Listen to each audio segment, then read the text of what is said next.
నమస్కారం. కృష్ణతేజ వార్తలకి స్వాగతం. ముందుగా వార్తల్లోని ముఖ్యాంశాలు. తిరుమల తరహాలో తిరుచానూరును కూడా అభివృద్ధి చేస్తాం. ఈవో సాంబశివరావు అమ్మవారి తెప్పోత్సవంలో పాల్గొని దర్శించుకున్న ఈవో. జిల్లాలో పలు ప్రాంతాల్లో భారీ వర్షం, అపారంగా నష్టపోయిన రైతులు, జలమయమైన లోతట్టు ప్రాంతాలు, రోడ్లపై చెట్లు కూలడంతో ట్రాఫిక్ అంతరాయం. వైభవంగా జరుగుతున్న గోవిందరాజస్వామి బ్రహ్మోత్సవాలు. సూర్యచంద్రప్రభ వాహనాలలో దర్శనమిచ్చిన స్వామివారు. గోవిందనామ స్మరణలతో హోరెత్తిన మాడవీధులు. దేహదారుఢ్యానికి క్రీడలు ఎంతో దోహదపడతాయి. క్రీడలకు ఆదరణ పెరుగుతోంది. డాక్టర్ సుధారాణి వెల్లడి. ముగిసిన వేసవి శిక్షణా తరగతులు. శ్రీవారిని దర్శించుకున్న ప్రధాని సోదరుడు. ఎల్లవేళలా మోదీకి ఆశీస్సులు ఉండాలని ప్రార్థించిన ప్రహ్లాద్ మోదీ. తిరుచానూరు శ్రీ పద్మావతి అమ్మవారి వార్షిక తెప్పోత్సవాలను టీటీడీ అంగరంగ వైభవంగా నిర్వహిస్తోంది. శ్రీ పద్మావతి అమ్మవారి వార్షిక తెప్పోత్సవాల్లో భాగంగా 3వ రోజు ఆదివారం రాత్రి శ్రీదేవి భూదేవి సమేతుడైన శ్రీ సుందరరాజస్వామి తెప్పపై విహరిస్తూ భక్తులను కటాక్షించారు. తెప్పోత్సవం నేత్రపర్వంగా సాగింది. ఉభయ దేవేర్లతో స్వామివారిని వాహన మండపానికి వేంచేపుగా తీసుకువచ్చి విశేషంగా అలంకరించి అమ్మవారి పద్మ సరోవరంకు తీసుకువచ్చి తెప్పపై కొలువు తీర్చారు. సర్వాంగ సుందరుడైన స్వామివారు ఉభయ దేవేరులతో కలిసి 5 పర్యాయాలు పుష్కరంలో విహరిస్తూ భక్తులకు దివ్య దర్శనాన భాగ్యాన్ని కల్పించారు. కళ్ళు మిరుమిట్లు గొలిపేలా విద్యుత్ దీపాలతో పుష్కరిని తీర్చిదిద్దారు. దేవతామూర్తుల విద్యుత్ దీపాల కటౌట్లు ఆకర్షణగా నిలిచాయి. తెప్పోత్సవంలో టీటీడీ కార్యనిర్వహణాధికారి సాంబశివరావు, సంయుక్త కార్యనిర్వహణాధికారి భాస్కర్, ఉప కార్యనిర్వహణాధికారి చెంచులక్ష్మి, ఏఈఓ నాగరత్న, సూపరింటెండెంట్ వరప్రసాద్, రవి భక్తులు పాల్గొన్నారు. శ్రీ గోవిందరాజస్వామి వారి ఆలయ వార్షిక బ్రహ్మోత్సవాలను టీటీడీ అత్యంత వైభవంగా నిర్వహిస్తోంది. తిరుపతి శ్రీ గోవిందరాజస్వామి వారి బ్రహ్మోత్సవాల్లో భాగంగా 7వ రోజు ఆదివారం స్వామివారు సూర్యప్రభ వాహనంపై ఊరేగుతూ భక్తులను కటాక్షించారు. బ్రహ్మోత్సవాల్లో భాగంగా స్వామివారిని వేకువజామున సుప్రభాత సేవతో మేల్కొలిపి నిత్య కైంకర్యాలను నిర్వహించారు. అనంతరం భక్తులకు దర్శన భాగ్యాన్ని కల్పించారు. ఉత్సవమూర్తిని వాహన మండపానికి వేంచేపుగా తీసుకువచ్చి విశేషంగా అలంకరింపజేశారు. పట్టు పీతాంబరాలు, వజ్ర వైడూర్యాలు, సుగంధ పరిమళ భరితమైన వివిధ రకాల పుష్పాలతో అలంకరింపజేసి సూర్యప్రభ వాహనంపై అధిష్ఠింపజేసి తిరువూదుల్లో ఊరేగారు. వాహన సేవ అగ్రభాగాన అశ్వ, వృషభ, గజసేనలు నడవగా వేద పండితుల మంత్రోచ్చారణలు, మంగళ వాయిద్యాలు, కళా బృందాల నృత్యాలు మధ్య వాహన సేవ ఆద్యంతం సందడిగా సాగింది. భక్తుల కర్పూర హారతలు, నీరాజనాలు, గోవింద నామ స్మరణలతో తిరువీధులు మారుమ్రోగాయి. వాహన సేవలో టీటీడీ ఉన్నతాధికారులు, సిబ్బంది, భక్తులు పాల్గొన్నారు. అలాగే సాయంత్రం స్వామివారు చంద్రప్రభ వాహనంపై ఊరేగుతూ భక్తులను కటాక్షించారు. ఉత్సవమూర్తిని వాహన మండపానికి వేంచేపుగా తీసుకువచ్చి విశేషంగా అలంకరింపజేశారు. అనంతరం స్వామివారిని చంద్రప్రభ వాహనంపై అధిష్ఠింపజేసి తిరువీధుల్లో ఊరేగించారు. స్వామివారు మాడవీధుల్లో విహరిస్తూ భక్తులను అనుగ్రహించారు. గోవిందనామ స్మరణలతో మారుమ్రోగగా కర్పూర హారతులతో నీరాజనాలు పలికి భక్తులు మొక్కులు తీర్చుకున్నారు. ఈ వాహన సేవలో టీటీడీ అధికారులు, ఆలయ సిబ్బంది, భక్తులు పాల్గొన్నారు. కేంద్రంలో ప్రధాని నరేంద్ర మోదీ పాలన ఏడాది కాలం పూర్తయిన సందర్భంగా శ్రీవారి అనుగ్రహం కోసం వచ్చానని ప్రధాని నరేంద్ర మోదీ సోదరుడు ప్రహ్లాద్ దామోదర్ మోదీ అన్నారు. శ్రీవారి దర్శనార్థం గత రాత్రి తిరుమలకు చేరుకున్న ప్రధాని సోదరుడు ఆదివారం ఉదయం స్వామివారి నైవేద్య విరామ సమయంలో శ్రీవారిని దర్శించుకున్నారు. దర్శనానంతరం ప్రహ్లాద్ దామోదర్ మోదీ మీడియాతో మాట్లాడుతూ తన సోదరులు నరేంద్ర మోదీ ప్రధాని కాగానే తిరుమలకు వచ్చి శ్రీవారిని దర్శించుకున్నానని, మొక్కులు తీర్చుకున్నానని అన్నారు. మోదీ ఏడాది పాలన పూర్తి అయిన సందర్భంగా శ్రీవారి అనుగ్రహం కోసం తిరుమలకు వచ్చానని ప్రహ్లాద్ దామోదర్ మోదీ తెలిపారు. ప్రధాని సోదరునికి టీటీడీ ఆలయ అధికారులు దర్శన, వసతి సదుపాయాలు ఏర్పాటు చేశారు. ఎండ తీవ్రత అత్యధికంగా ఉందని, ప్రజలు కనీస జాగ్రత్తలు పాటించాలని శాసనసభ్యురాలు సుగుణమ్మ సూచించారు. ఎండ తీవ్రతతో వడదెబ్బ తగిలి వెంకటస్వామి అనే వ్యక్తి ఆదివారం మృతి చెందాడు. విషయం తెలుసుకున్న ఎమ్మెల్యే సుగుణమ్మ వెంకటస్వామి కుటుంబ సభ్యులను పరామర్శించి ఆర్థిక సహాయం చేశారు. ప్రభుత్వం నుండి ఆర్థిక సహాయం వచ్చేలా కృషి చేస్తానని హామీ ఇచ్చారు. పక్కా ఇల్లు, పెన్షన్ వచ్చేలా చర్యలు చేపట్టాలని అధికారులను ఆదేశించారు. ఈ సందర్భంగా ఎమ్మెల్యే సుగుణమ్మ మాట్లాడుతూ ఉష్ణోగ్రతలు తీవ్రంగా ఉన్నాయని, ఉదయం 9 నుండి సాయంత్రం 4 గంటల వరకు బయటకు రాకుండా ఉండాలని సూచించారు.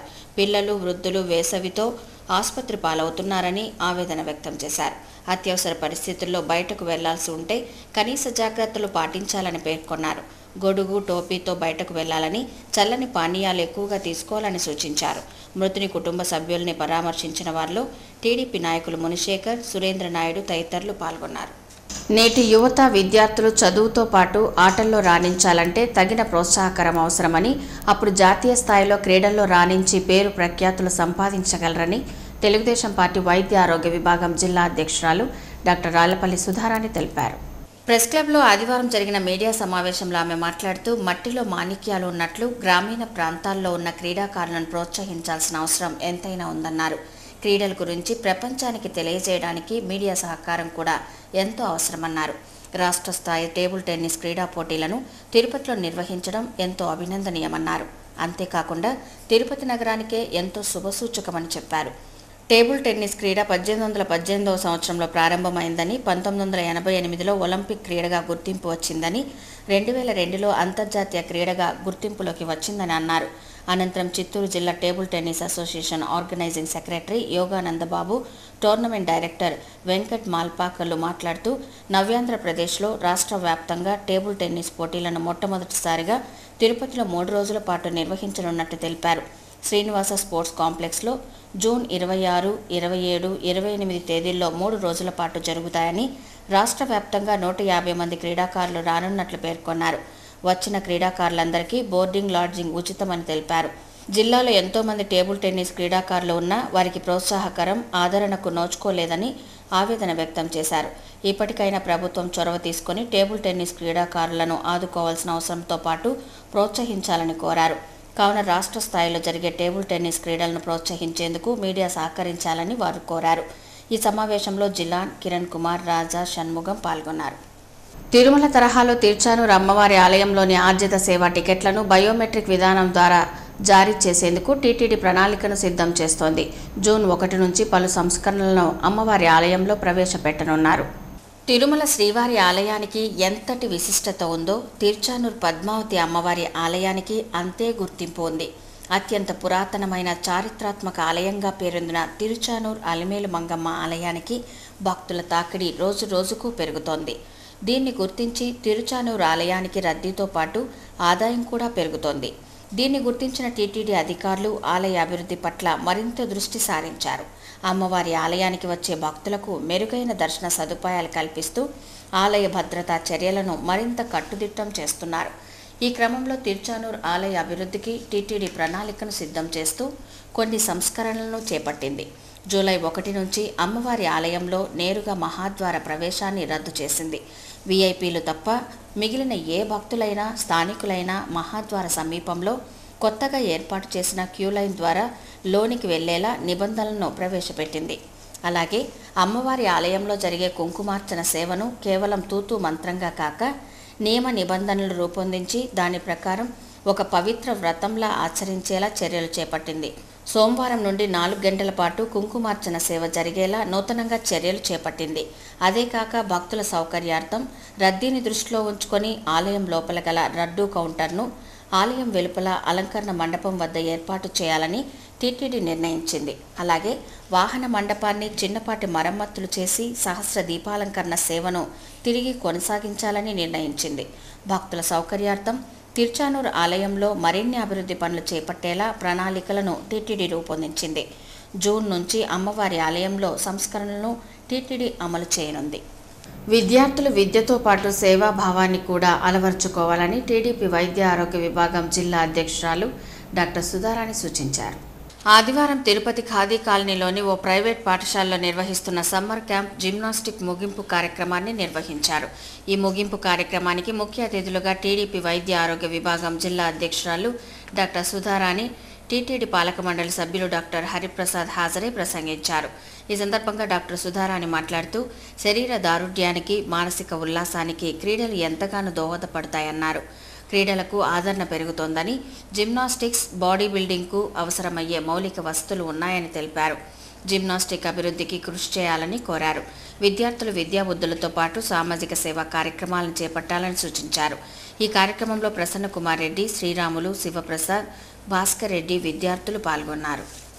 నవ్యాంధ్రప్రదేశ్ రాజధాని అమరావతి నిర్మాణానికి తన వంతు సాయంగా దాచిపెట్టుకున్న డబ్బును ఇచ్చేందుకు 8 ఏళ్ల చిన్నారి ఆకుల ఏష ముందుకు రావడం ఎంతో అభినందనీయమని భారతీయ విద్యాభవన్ డైరెక్టర్ నడింపల్లి సత్యనారాయణ రాజు తెలిపారు. ప్రెస్ క్లబ్లో ఆదివారం ఏర్పాటు చేసిన మీడియా సమావేశంలో చిన్నారి బాలిక ఆకుల ఏషాతో పాటు సత్యనారాయణ రాజు మాట్లాడుతూ, చిన్నారి బాలిక ఏష తన తల్లిదండ్రులు ఆకుల సతీష్ కుమార్, అశ్వినీల ప్రోత్సాహంతో గత ఏడాది జూన్ 2న రాష్ట్ర విభజన జరిగిన నాటి నుంచి ఏష తన రోజువారీగా చాక్లెట్లు, ఇతర చిరుతిండ్లు కొనుగోలు కోసం తల్లిదండ్రులు ఇచ్చిన డబ్బును దాచిపెట్టిందన్నారు. ఆ డబ్బును తన వంతు సాయంగా రాజధాని నిర్మాణానికి ఇచ్చేందుకు ముందుకు రావడం పలువురు విద్యార్థులు ఆదర్శంగా తీసుకోవాలన్నారు.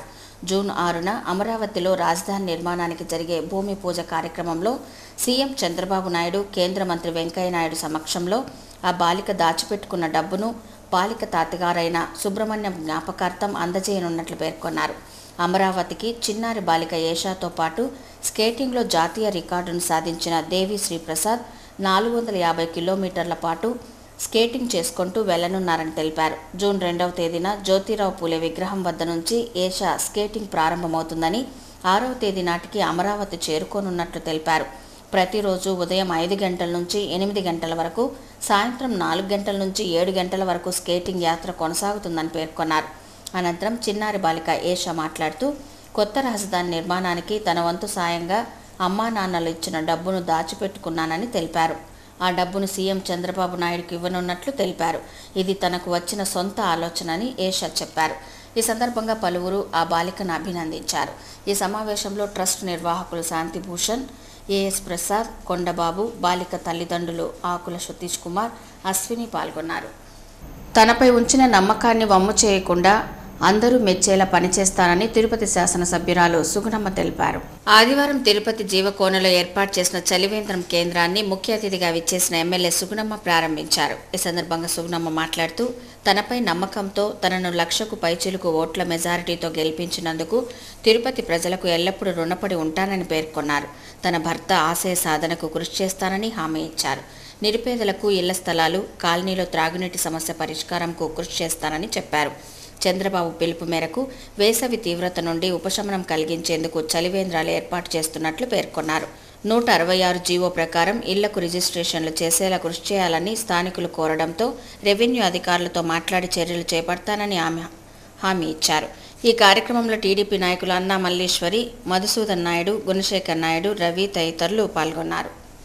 పుత్తూరు సమీపంలోని నారాయణ వనంలో పద్మావతి సమేత కళ్యాణ వెంకటేశ్వర స్వామి వార్షిక బ్రహ్మోత్సవాలు శాస్త్రోక్తంగా జరుగుతున్నాయి. నారాయణ వనంలోని పద్మావతి సమేత కళ్యాణ వెంకటేశ్వర స్వామి ఆలయంలో జరిగే బ్రహ్మోత్సవాలలో 2వ రోజు ఆదివారం స్వామివారు చిన్నశేష వాహనంలో ఊరేగుతూ భక్తులకు దర్శనమిచ్చారు. ఆదివారం ఉదయాన్నే స్వామివారిని సుప్రభాత సేవతో మేల్కొలిపి నిత్య పూజా కైంకర్యాలను నిర్వహించిన పిదప వాహన మండపంలో స్వామివారి ఉత్సవ విగ్రహాలను సుందరంగా అలంకరించి చిన్నశేష వాహనంపై ప్రతిష్ఠించి ఊరేగించారు. బద్రీనారాయణ అవతారంలో స్వామివారు భక్తులకు దర్శనమిచ్చారు. మాడవీధుల్లో విహరిస్తున్న స్వామివార్లకు భక్తులు కర్పూర హారతలు పట్టి మొక్కులు తీర్చుకున్నారు. స్వామివారి అనుగ్రహం కోసం వచ్చానని, స్వామిని దర్శించుకోవడం సంతోషంగా ఉందని నాగపూర్ ఎంపీ నానా పటేల్ అన్నారు. గ్రహదోష నివారణార్థం ఆదివారం నాగపూర్కు చెందిన ఎంపీ నానా పటేల్ దక్షిణ కాశీగా పేరొందిన శ్రీకాళహస్తి ఆలయానికి విచ్చేశారు. ఆలయ అధికారులు సాధారణ స్వాగతం పలికి నవగ్రహ దోష నివారణ పూజల్లో పాల్గొని పూజా వ్రతాన్ని ఆచరించారు. అనంతరం స్వామి అమ్మవార్లను దర్శించుకున్నారు. అలాగే దక్షిణామూర్తి వద్ద వేద పండితులు ఆశీర్వదించి ఆలయ అధికారులు స్వామివారి తీర్థ ప్రసాదాలను అందజేశారు. బ్రాహ్మణ సోదరుల సంక్షేమమే ధ్యేయంగా తిరుపతి బ్రాహ్మణ సమాజం కృషి చేస్తోందని ఆ సంస్థ కార్యదర్శి అజయ్ కుమార్ పేర్కొన్నారు.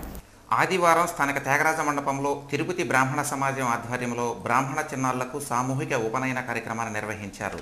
ఈ సందర్భంగా నిర్వాహకులు మాట్లాడుతూ, భారతీయ సంస్కృతి సాంప్రదాయాల్లో భాగమైన ఉపనయనం కార్యక్రమాన్ని వేదాలకు అనుగుణంగా అందరి సహాయ సహకారాలతో విజయవంతంగా నిర్వహించినట్లు తెలిపారు. ప్రతి బ్రాహ్మణ కులస్తుడు తప్పనిసరిగా ఉపనయనం చేయించుకోవాలని పేర్కొన్నారు. వైశాఖ బహుళ త్రయోదశిని పురస్కరించుకుని ఈ కార్యక్రమాన్ని శాస్త్రోక్తంగా నిర్వహించినట్లు చెప్పారు. బ్రాహ్మణ కులస్తుల సంక్షేమం కోసం దేశ ప్రజలు సుభిక్షంగా ఉండాలనే ఉద్దేశంతో సామూహిక ఉపనయనం నిర్వహించామని తెలిపారు. ఈ కార్యక్రమంలో ఆ సంస్థ నిర్వాహకులు రఘు, గణేశన్, బాలాజీ తదితరులు పాల్గొన్నారు. భానుడి బగబగల నుండి వరుణదేవుడు కొంత ఉపశమనం కల్పించాడు.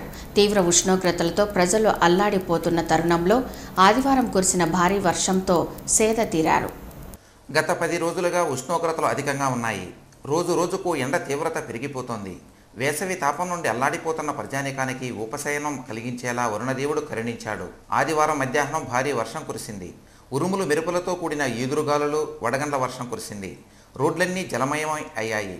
సుమారు 2 గంటల వర్షం కురవడంతో వేడి గాలుల నుండి ప్రజలు కొంత సేద తీరారు. భారీ వర్షం కురవడంతో కాలువలు పొంగిపొర్లాయి. ఈదురుగాలులకు చెట్లు నేలకూలాయి. విద్యుత్ సరఫరాకు అంతరాయం కలిగింది. నైరుతి రుతుపవనాలు రాష్ట్రాన్ని తాకడంతో భారీ వర్షం కురిసింది. మరో 2 రోజుల పాటు వర్షం కురిసే అవకాశం ఉందని వాతావరణ శాఖ అధికారులు తెలిపారు. అలాగే తిరుమలలో కూడా ఓ మోస్తరుగా వర్షం కురిసింది. దీంతో శ్రీవారి భక్తులు కొంత ఇబ్బందులు ఎదుర్కొన్నారు. తిరుమలలోని లోతట్టు ప్రాంతాలు జలమయమయ్యాయి. ఉరుములు మెరుపులతో కూడిన వర్షం పడడంతో భక్తులు కొంత ఇబ్బందులు పడ్డారు. అలాగే చంద్రగిరి మండలంలోని పలు ప్రాంతాలలో గాలివాన బీభత్సం సృష్టించింది. మధ్యాహ్నం 3 గంటల నుంచి గాలులతో కూడిన వర్షం కురవడంతో చంద్రగిరి టౌన్లో వర్షానికి పలు వృక్షాలు నేలకూలాయి. చంద్రగిరి సంతలో వ్యాపారులకు వర్షం ఆటంకం కలిగించింది. చంద్రగిరి పోలీస్ స్టేషన్లో ఉన్న పలు చెట్లు నేలకూలాయి. పలు డ్రైనేజీలు పొంగి పొర్లాయి. ఈదురుగాలులతో కూడిన వర్షం కురవడంతో పలు గృహాలపై సిమెంట్ రేకులు క్రింద పడ్డాయి. చంద్రగిరి తిరుపతి మార్గంలో పలు చెట్లు కూలడంతో ట్రాఫిక్కు అంతరాయం కలిగింది. కార్మికుల పట్ల ల్యాంకో యాజమాన్యం తీరు సరిలేదని రాష్ట్ర మంత్రి బొజ్జల గోపాలకృష్ణారెడ్డి జోక్యం చేసుకుని కార్మికులకు న్యాయం చేసి వారి కుటుంబాలను ఆదుకోవాలని ఎమ్మెల్సీ శ్రీనివాసులరెడ్డి డిమాండ్ చేశారు. శ్రీకాళహస్తి సమీపంలోని రాచగున్నేరి వద్ద గల ల్యాంకో కర్మాగారంలో పనిచేస్తున్న కార్మికులకు చెల్లించే వేతనంలో కోత విధించడాన్ని నిరసిస్తూ నగరంలోని పురవీధుల్లో ర్యాలీ చేపట్టారు. గత వారం రోజులుగా కార్మికులకు చెల్లించే వేతనాలలో ఇన్సెంటివ్ పేరుతో కోత విధించడానికి వ్యతిరేకంగా ఆందోళన చేపడుతున్న విషయం విదితమే. ల్యాంకో ఇండస్ట్రీస్ కార్మికులు, ఉద్యోగులు చేపడుతున్న నిరసన కార్యక్రమాలకు పట్టభద్రుల ఎమ్మెల్సీ శ్రీనివాసులు సంపూర్ణ మద్దతు పలికి ర్యాలీలో పాల్గొన్నారు. కార్మికులకు న్యాయం చేయాలని స్థానిక మంత్రి బొజ్జల గోపాలకృష్ణారెడ్డి జోక్యం చేసుకుని సమస్యను పరిష్కరించే దిశగా కృషి చేయాలన్నారు. కార్మికుల డిమాండ్లను పరిష్కరించాలని కోరారు. ఈ ర్యాలీలో సిఐటియు నాయకులు, కార్యకర్తలు, ల్యాంకో ఇండస్ట్రీస్ కార్మికులు పాల్గొన్నారు.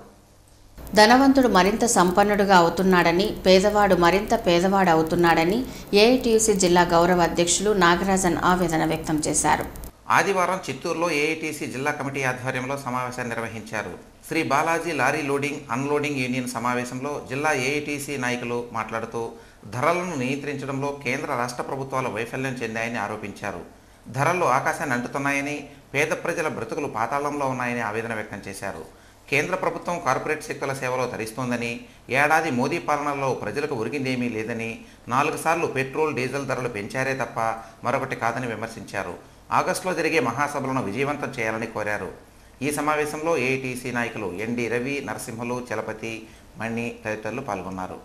చంద్రగిరి మండలం ఎంపీడీఓ కార్యాలయంలో ఆదివారం రైతులకు వేరుశెనగ విత్తనాలు పంపిణీ చేశారు. చంద్రగిరి ఎంపీడీఓ కార్యాలయం ఆవరణంలో రైతులకు వేరుశెనగ విత్తనాలు పంపిణీ చేయడం కోసం వ్యవసాయ శాఖ అధికారులు భారీ ఏర్పాట్లు చేశారు. వర్షం కారణంగా ఏర్పాట్లు తడిచిపోవడంతో సమావేశ మందిరంలో కార్యక్రమం నిర్వహించారు. ఈ సందర్భంగా Chittoor MP doctor N Sivaprasad, MLA Chevireddy Bhaskar రెడ్డిలు హాజరయ్యారు. అనంతరం చంద్రగిరి ఇందిరమ్మ కాలనీలో వడదెబ్బకు మృతి చెందిన జయరామయ్య కుటుంబ సభ్యులకు ఎమ్మెల్యే, ఎంపీలు ₹1,00,000 చెక్ను అందజేశారు. ఈ కార్యక్రమంలో పలువురు అధికారులు, రైతులు పాల్గొన్నారు. ఇక తిరుమల సమాచారం. తిరుమలలో భక్తుల రద్దీ అధికంగా ఉంది. ఆదివారం సాయంత్రానికి 60,594 మంది భక్తులు శ్రీవారిని దర్శించుకున్నారు. సర్వదర్శనానికి 24 కంపార్ట్మెంట్లలో భక్తులు వేచి ఉన్నారు. వారికి 10 గంటల దర్శన సమయాన్ని కేటాయించారు. నడకదారి భక్తులు 10 కంపార్ట్మెంట్లలో వేచి ఉన్నారు. వారికి 6 గంటల వ్యవధిలో దర్శన సమయాన్ని టీటీడీ అధికారులు కేటాయించారు. తిరుమలలో సోమవారం అందుబాటులో ఉండే వసతి సదుపాయాల వివరాలు ఇలా ఉంటాయి. ఉచిత గదులు 19, ₹50 గదులు 79, ₹100 గదులు 4, 500 మరియు ₹600 గదులు ఖాళీ లేవు. తిరుమలలో సోమవారం అందుబాటులో ఉండే ఆర్జిత సేవా టికెట్ల వివరాలు ఇలా ఉంటాయి. సహస్ర దీపాలంకరణ సేవా టికెట్లు 163 అందుబాటులో ఉన్నాయి. కాగా ఆదివారం వివిధ ప్రాంతాల నుంచి తిరుమలకు వచ్చిన భక్తులు శ్రీవారికి విరాళాలు అందజేశారు. 8 లక్షల రూపాయలను అన్నదానం, గో సంరక్షణ, బాలమందిరం, విద్యాదానం ట్రస్టులకు విరాళం ఇచ్చినట్లు టీటీడీ అధికారులు తెలిపారు. హుండీ ఆదాయం ₹2,90,00,000 ఉంది. పోస్టాఫీస్ ద్వారా భక్తులకు విక్రయించే ప్రత్యేక ప్రవేశ దర్శనం టికెట్ల వివరాలు ఇలా ఉంటాయి. సోమవారం ఉదయం 10 గంటల నుంచి మధ్యాహ్నం 1 గంట వరకు శ్రీవారి దర్శనార్థం అందుబాటులో ఉండే దర్శన టికెట్ల వివరాలు ఇలా ఉంటాయి. 10 గంటలకు 5, 11 గంటలకు 3, 12 గంటలకు 25, 1 గంటకు 18 అందుబాటులో ఉన్నాయి. Tirupati bullion gold jewellery and silver merchant association సమాచారం మేరకు సోమవారం లోకల్ బులియన్ మార్కెట్లో బంగారం వెండి ధరలు ఇలా ఉంటాయి. 24 క్యారెట్ల అపరంజి బంగారం 10 గ్రాముల ధర 27,290 రూపాయలు. 22 క్యారెట్ల నగల బంగారం 1 గ్రామ్ ధర 2,552 రూపాయలు. వెండి 1 కేజీ ధర 38,400 రూపాయలు. రీటైల్ వెండి 1 గ్రామ్ ధర 41 రూపాయి 10 పైసలు. వార్తలు ముగించే ముందు ముఖ్యాంశాలు మరోసారి చూద్దాం. తిరుమల తరహాలో తిరుచానూరును కూడా అభివృద్ధి చేస్తాం. ఈవో సాంబశివరావు. అమ్మవారి తెప్పోత్సవంలో పాల్గొని దర్శించుకున్న ఈవో. జిల్లాలో పలు ప్రాంతాల్లో భారీ వర్షం. అపారంగా నష్టపోయిన రైతులు. జలమయమైన లోతట్టు ప్రాంతాలు. రోడ్లపై చెట్లు కూలడంతో ట్రాఫిక్ అంతరాయం. వైభవంగా జరుగుతున్న గోవిందరాజస్వామి బ్రహ్మోత్సవాలు. సూర్యచంద్రప్రభ వాహనాలలో దర్శనమిచ్చిన స్వామివారు. గోవిందనామ స్మరణలతో హోరెత్తిన మాడవీధులు. దేహదారుఢ్యానికి క్రీడలు ఎంతో దోహదపడతాయి. క్రీడలకు ఆదరణ పెరుగుతోంది. డాక్టర్ సుధారాణి వెల్లడి. ముగిసిన వేసవి శిక్షణా తరగతులు. శ్రీవారిని దర్శించుకున్న ప్రధాని సోదరుడు. ఎల్లవేళలా మోదీకి ఆశీస్సులు ఉండాలని ప్రార్థించిన ప్రహ్లాద్ మోదీ. ఈ వార్త ఇంతటితో సమాప్తం. నమస్కారం.